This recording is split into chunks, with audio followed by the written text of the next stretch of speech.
In today's world, God's character is always being debated. There's hundreds of opinions of what one thinks he is like. Some say he's a God totally worth serving, that he personally desires to be a part of all of our lives. While others say he's a God of anger, a revengeful tyrant, judgmental, or he's too far away and is disinterested and careless to anything that happens in this world.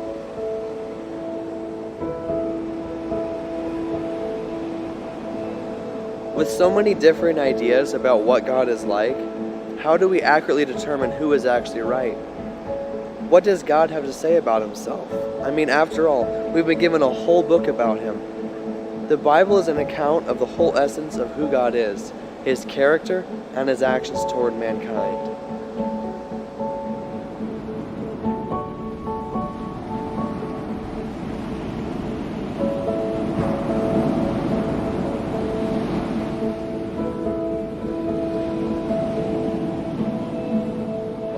John 4:8 says God is love.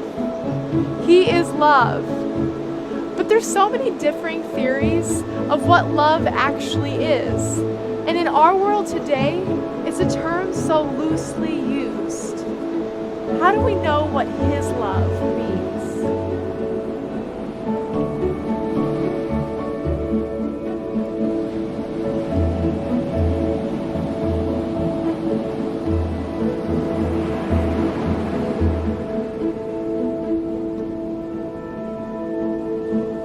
I like to think of it this way. All the love that has been given from parent to child, sibling to sibling, all the humanly love that has ever been expressed would be but just a drop when compared to the boundless ocean of God's love. It's endless and without measure.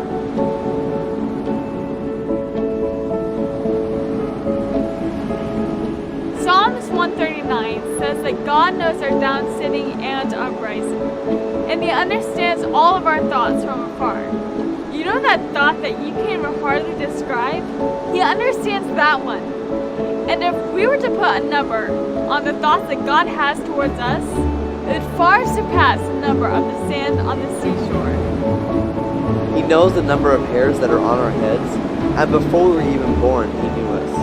And in Jeremiah 29:11, the Bible tells us, "For I know the plans that I have for you, says the Lord, plans to prosper you and not to harm you, plans to give you a hope and a future." And that tells us that he has a life path individually planned for each of us. God intimately desires to know each of our hearts, just as a loved one or a friend. This is our God, and this is his love.